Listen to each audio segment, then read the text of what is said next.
Si jamais on t'a dit que tu étais trop sensible, que tu pleurais pour un rien ou que tu devais être plus fort, prépare-toi car ce que je vais te révéler aujourd'hui va totalement transformer ta façon de te comprendre. Bienvenue dans l'éveil de ton essence. Il y a quelque chose que tu dois savoir dès maintenant, une chose que personne ne t'a probablement jamais expliqué ainsi. Ta sensibilité n'est pas ton ennemi, au contraire, elle est tout l'opposé. Mais avant de te dévoiler pourquoi les personnes les plus sensibles sont en réalité les plus fortes émotionnellement, il faut que tu comprennes quelque chose de fondamental sur le fonctionnement de ton cerveau et de tes émotions. Et je te promets qu'à la fin de cette vidéo, tu découvriras une vérité scientifique qui va bouleverser complètement la façon dont tu te perçois. Si en ce moment tu sens que quelque résonne en toi, je te demande de rester, car ce qui va suivre est exactement ce dont tu as besoin d'entendre. Et si ce contenu te parvient au moment parfait, je t'invite à aimer la vidéo et à t'abonner à la chaîne, car ici nous continuerons à parler de ce qui compte vraiment pour ton bien-être émotionnel. Nous vivons dans une société qui nous a vendu un mensonge très dangereux, un mensonge qui affecte profondément des millions de personnes sensibles en ce moment précis. Ce mensonge dit que les émotions intenses sont un problème, que pleurer facilement est synonyme de faiblesse, que ressentir trop te rend vulnérable et moins capable d'affronter la vie. Tous les jours dans mon cabinet, je vois les conséquences de cette croyance. Des personnes brillantes, au cœur immense, capables de se connecter profondément aux autres, qui arrivent détruites émotionnellement simplement parce qu'elles ont cru que quelque chose n'allait pas chez elles. Et le pire, c'est que cette croyance n'est pas seulement fausse. La science démontre exactement l'inverse. Sais-tu ce qui se passe réellement quand tu pleures facilement? Ton cerveau accomplit quelque chose d'extraordinaire. Il utilise l'un des mécanismes de régulation émotionnelle les plus sophistiqués dont disposent les êtres humains. Les larmes ne sont pas une erreur de ton système, elles sont une solution. Mais pour que tu comprennes cela pleinement, je dois t'expliquer quelque chose de fondamental sur le fonctionnement de ton cerveau lorsque tu ressens. Ton système nerveux a une façon unique de traiter le monde. Quand quelque chose t'émeut, que ce soit une chose triste, belle ou même une injustice qui arrive à quelqu'un d'autre, ton cerveau ne fait pas que l'enregistrer, il le ressent dans toutes ses dimensions. Il capture des nuances que d'autres ne voient pas, il traite l'information émotionnelle à une vitesse incroyable, et il répond avec une honnêteté brutale. Et cette honnêteté se manifeste à travers les pleurs. Laisse-moi te raconter une scène qui se répète sans cesse. En consultation arrive une personne, généralement après des années de retenue, d'émotions avalées, d'efforts pour être forte comme on lui a dit qu'elle devait l'être, et puis son corps commence à parler. Apparaissent des douleurs sans explication médicale, des tensions musculaires chroniques, des problèmes digestifs, de l'insomnie, des crises d'anxiété. Et quand enfin cette personne s'autorise à pleurer, quand elle se donne la permission de ressentir, c'est comme si tout son organisme poussait un soupir de soulagement. Car voici ce que tu dois comprendre. Ton corps et ton esprit ne sont pas séparés. Ils forment un système intégré. Et quand tu réprimes les pleurs, quand tu essaies d'être fort à tout prix, tu n'élimines pas l'émotion, tu l'enterres. Et ces émotions enterrées se transforment en symptômes physiques, en maladies, en souffrances silencieuses. Je sais qu'à cet instant, tu penses peut-être à toutes les fois où tu as eu honte de tes larmes, lors de cette réunion de travail où tu as dû courir aux toilettes pour que personne ne te voie, lors de cette dispute familiale où quelqu'un t'a dit que tu étais trop dramatique suite à ce commentaire de ton partenaire qui t'a fait te sentir faible. Et je veux te dire quelque chose de très important. Toutes ces situations ne montrent pas que tu as un problème. Elle montre que nous vivons dans une culture qui ne comprend pas encore l'intelligence émotionnelle. Mais il y a quelque chose de plus profond à t'expliquer maintenant. Quelque chose qui va donner sens à tout cela. Et je te demande d'être très attentif, car c'est là que la science devient réellement fascinante. Parlons de ce qui se passe réellement dans ton organisme quand tu pleures, et je te préviens, ce que je vais t'expliquer va radicalement changer ta perspective. Quand tu pleures, ton corps libère quelque chose de très spécifique. Il élimine du cortisol. Le cortisol est l'hormone du stress, celle qui s'emballe quand tu es sous pression, quand quelque chose t'inquiète, quand tu sens que tu n'en peux plus. Et voici le fascinant. Les larmes émotionnelles ont une composition chimique différente des larmes produites quand quelque chose entre dans ton œil. Les larmes émotionnelles contiennent littéralement les toxines du stress. Ton corps les expulse. C'est comme si ton organisme avait un système de drainage émotionnel. Et les personnes qui pleurent facilement, tu sais quoi? Elles ont ce système qui fonctionne à la perfection. Elles ne sont pas brisées, elles sont calibrées de manière optimale pour maintenir leur équilibre émotionnel. Les études en neurosciences nous montrent quelque chose d'incroyable. Les personnes à haute sensibilité émotionnelle, celles qui pleurent en regardant un film, s'émeuvent avec une chanson ou ressentent la douleur d'autrui comme la leur, ont une activation cérébrale différente. Leur système limbique, centre des émotions du cerveau, est plus connecté à leur cortex préfrontal, zone du raisonnement et de l'empathie. Autrement dit, leur cerveau est littéralement plus intégré. Et voici quelque chose que je trouve révolutionnaire. Ces personnes ne font pas que ressentir plus, elles traitent mieux. Leur capacité à lire les émotions des autres, à comprendre des contextes sociaux complexes, à anticiper conflits et besoins est supérieure. Ce n'est pas un hasard si beaucoup de personnes très sensibles sont aussi les plus intuitives, celles que tout le monde recherche quand ils ont besoin d'être véritablement écoutés. Permets-moi d'illustrer par un exemple.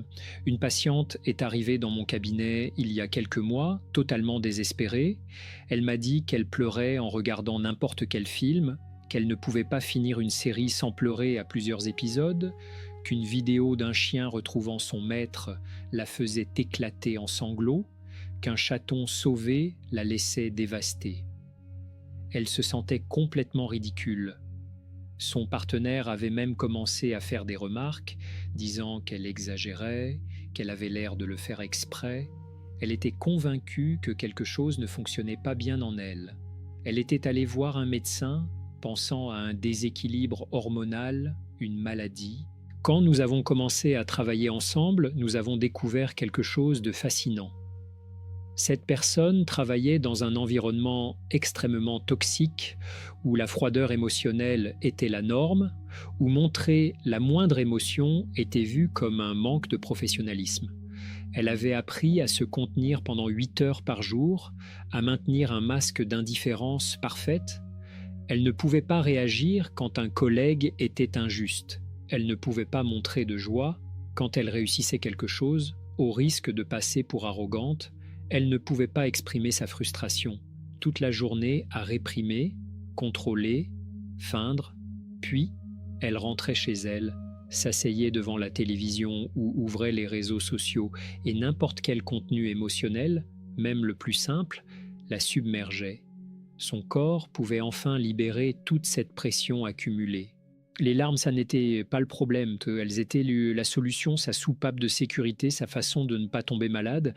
L'intéressant est que quand elle a commencé à s'autoriser de petits déchargements dans la journée, quand elle a appris qu'elle n'avait pas à attendre d'être seule pour reconnaître ses émotions, quand elle a pu exprimer ne serait-ce qu'un minimum ce qu'elle ressentait au travail, les épisodes de pleurs incontrôlés avec les films et les vidéos d'animaux ont diminué. Sa sensibilité était toujours là, mais maintenant, elle coulait naturellement au lieu d'exploser soudainement. Elle s'émouvait toujours de ces choses, car c'est sa nature, mais elle ne sentait plus qu'elle perdait le contrôle. Ceci m'amène à un point crucial que tu dois comprendre. Ta sensibilité a un but. Ce n'est pas un caprice de la nature ni un défaut de fabrication. C'est une adaptation évolutive qui a permis la survie de notre espèce. Réfléchis-y. Dans une tribu ancestrale, qui étaient les personnes les plus précieuses, celles qui détectaient les dangers avant les autres, celles qui sentaient quand quelqu'un du groupe n'allait pas bien, celles qui percevaient des changements subtils dans l'environnement, les personnes hautement sensibles étaient les gardiennes émotionnelles de la communauté et cette fonction reste vitale aujourd'hui, même si nous vivons dans des villes au lieu de cavernes. Le problème est que nous vivons maintenant dans un monde qui va trop vite, qui nous bombarde constamment de stimuli, qui exige que nous soyons toujours productifs, toujours forts, toujours disponibles. Et pour une personne sensible, ce monde peut sembler une attaque constante contre son système nerveux. Mais voici la clé, et c'est quelque chose que tu dois graver au fer rouge. Ce n'est pas toi qui dois changer pour t'adapter à un monde insensible. Ce dont tu as besoin, c'est d'apprendre à gérer ta sensibilité dans ce monde, et cela est totalement différent. Démontons maintenant quelques-uns des mythes les plus nocifs sur les pleurs et la sensibilité, car chaque fois que tu crois l'un de ces mythes, tu laisses s'installer en toi une voix intérieure qui te juge, te critique, te fait te sentir inférieur. Premier mythe, pleurer, c'est être faible. C'est le plus toxique de tous. Sais-tu ce que j'ai observé après toutes ces années à travailler avec des gens? Ceux qui ne pleurent jamais, ceux qui se vantent d'être durs, de n'être affectés par rien, sont ceux qui finissent par s'effondrer de la façon la plus dramatique. J'ai vu des cadres performants avoir des crises cardiaques à 40 ans. J'ai vu des hommes qui n'ont jamais pleuré sombrer dans des addictions sévères. J'ai vu des femmes qui ont réprimé leurs émotions toute leur vie développer des maladies auto-immunes. Car voici la vérité que personne ne te dit: réprimer n'est pas une force, c'est un prêt que tu demandes à ton corps et que tu devras rembourser avec intérêt. Les émotions non traitées ne disparaissent pas, elles se transforment en autre chose, et cette autre chose est souvent bien pire que quelques larmes. Deuxième mythe, si tu pleures beaucoup, c'est que tu ne sais pas contrôler tes émotions. C'est exactement l'inverse. Pleurer est une façon de réguler les émotions. C'est ton corps qui contrôle, traite, libère. Le manque de contrôle, c'est quand tu explosais de colère parce que tu n'as jamais traité la tristesse. Le manque de contrôle, c'est quand tu restes paralysé par l'anxiété parce que tu n'as jamais permis à la peur de circuler. Le pleur, c'est du contrôle, de la gestion émotionnelle dans sa plus pure expression. Troisième mythe, les personnes sensibles ne peuvent pas faire face aux situations difficiles. Celui-ci m'indigne particulièrement car c'est justement le contraire. Les personnes sensibles sont les plus résilientes qui existent. Sais-tu pourquoi? Parce qu'elles ont accès à toute leur palette émotionnelle, elles peuvent ressentir la douleur profondément, mais aussi l'espoir profondément. Elles peuvent toucher le fond, mais leur capacité à se connecter à la beauté, à l'amour, à un but, est ce qui leur permet d'en sortir. J'ai travaillé avec des survivants de traumatismes terribles, des personnes qui ont perdu ce qu'elles aimaient le plus, qui ont affronté des situations que personne ne devrait affronter. Et je te dis une chose, celles qui se rétablissent le plus vite, celles qui traitent le mieux, celles qui trouvent du sens même dans la douleur, ce sont les personnes sensibles, car elles ne fuient pas leurs émotions, elles les traversent. Quatrième mythe, si tu pleures au travail ou en public, personne ne te respectera. Laisse-moi te raconter ce que j'ai appris de mes années à l'hôpital. J'ai travaillé dans des services où l'on prenait des décisions de vie ou de mort tous les jours, et j'ai vu pleurer les meilleurs médecins, les infirmières les plus compétentes, les chirurgiens les plus brillants, et ces moments d'humanité, loin de les faire paraître faibles, les rendaient plus dignes de confiance, plus humains, plus efficaces dans leur travail. Le respect, tu ne le gagnes pas en feignant de ne rien ressentir, tu le gagnes en étant authentique, en étant capable de porter tes émotions sans te renier, sans en avoir honte. Les gens respectent bien plus la vulnérabilité honnête que l'invulnérabilité fausse. Cinquième mythe, tu devrais pouvoir contrôler quand et où tu pleures. Celui-ci est particulièrement cruel car il génère beaucoup d'anxiété anticipatoire. Tu passes ta journée à craindre que quelque chose te fasse pleurer, à essayer de te contrôler, de te contenir, et cette tension constante fait qu'au final, quand tu pleures, c'est encore plus intense. La réalité est que les émotions ont leur propre timing et prétendre les contrôler complètement, c'est comme prétendre contrôler quand tu as faim ou sommeil. Ce sont des besoins de ton organisme. Ce que tu peux apprendre, ce sont des stratégies pour quand ces moments arrivent, non pour les réprimer, mais pour les vivre de la façon la plus saine possible. Maintenant que nous avons démonté les mythes, je veux que nous comprenions ensemble ce que signifie réellement le fait de pleurer facilement. Ceci est important car je suis sur le point de te donner des informations qui vont faire écho à ton expérience de vie. D'abord, comprenons la biologie. Ton système nerveux autonome a deux branches, le sympathique et le parasympathique. Le sympathique s'active face au stress. C'est ton mode combat-fuite. Le parasympathique s'active quand tu te relaxes, quand tu te sens en sécurité. C'est ton mode repos et réparation. Quand tu pleures, tu actives ton système parasympathique. Ton corps passe en mode réparation. C'est pourquoi, après avoir pleuré, tu ressens ce soulagement, cette sensation d'être plus léger, plus calme. Ce n'est pas psychologique, c'est physiologique. Ta pression artérielle baisse, ton rythme cardiaque se normalise, tes muscles se détendent. Les personnes qui pleurent facilement ont un seuil plus bas pour activer ce mécanisme de réparation. Et ce n'est pas mauvais, c'est efficace. C'est comme avoir un système de refroidissement qui se déclenche avant que le moteur ne surchauffe, au lieu d'attendre que tout explose. Parlons maintenant de la chimie cérébrale. Quand tu pleures, ton cerveau libère des endorphines et de l'ocytocine. Les endorphines sont des analgésiques naturels, elles réduisent la douleur physique et émotionnelle. L'ocytocine est l'hormone du lien, celle qui te fait te sentir connecté, en sécurité, accompagné. Autrement dit, pleurer ne fait pas que te soulager, il te soigne. Et voici quelque chose de fascinant. L'ocytocine libérée quand tu pleures est la même que celle libérée quand tu embrasses quelqu'un que tu aimes, quand tu donnes le sein à un bébé, quand tu vis un moment d'intimité profonde. Le pleur est une façon de prendre soin de toi, de te donner cette étreinte chimique dont ton corps a besoin. Mais il y a plus. Les personnes hautement sensibles traitent l'information plus en profondeur. Ceci est étudié en neurosciences. Leur cerveau fait plus de connexions, voit plus de nuances, perçoit plus de couches de sens dans n'importe quelle situation.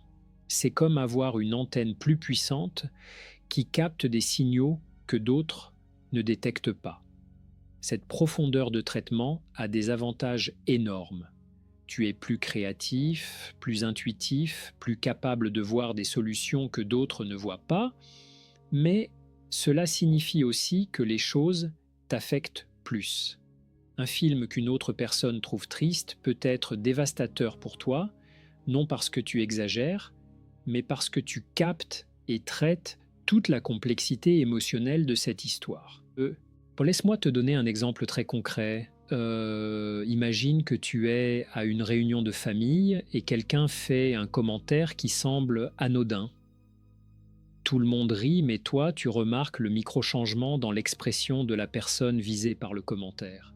Tu captes la tension dans sa mâchoire, la légère brillance dans ses yeux qui indique des larmes retenues, le changement subtil dans sa posture, et soudain, tu es le seul à ressentir le malaise, la douleur que personne d'autre n'a vue. Ce n'est pas de la folie, c'est une perception amplifiée. Et quand tu es conscient de toute cette douleur que les autres ne voient pas, quand tu ressens l'injustice, la tristesse, le conflit qui est là mais que tout le monde ignore, il est normal que tu sois ému. Tes larmes sont une réponse proportionnée à ce que tu perçois, même si pour les autres, tu as l'air de pleurer pour rien. Ceci m'amène à un point crucial. Beaucoup de personnes sensibles ne pleurent pas seulement pour leur propre douleur, mais pour la douleur du monde. Tu vois les nouvelles et tu ne peux t'empêcher de ressentir chaque tragédie comme si elle était tienne. Tu écoutes l'histoire de quelqu'un et cela te fait mal physiquement. Tu vois une injustice et elle t'indigne profondément. C'est de l'empathie dans sa forme la plus pure. Et l'empathie est ce qui nous rend humains, ce qui nous permet de prendre soin les uns des autres, ce qui construit des communautés, ce qui change le monde. Tes larmes pour la douleur d'autrui ne sont pas une faiblesse, elles sont la preuve que ton humanité est intacte.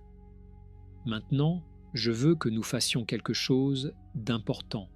Identifions les schémas spécifiques que tu vis probablement si tu es une personne sensible.